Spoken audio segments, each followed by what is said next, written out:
தீய சக்திகள் அலர்ந்து ஓடக்கூடியதுல அக்னி தான் முதல் இடத்துல இருக்குது.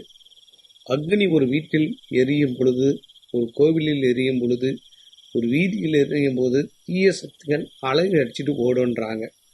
அக்னியை வைத்துக்கொண்டு இறந்தவர்களிட பேசக்கூடிய முறை கேரளாவில் ரொம்ப ஃபேமஸ்.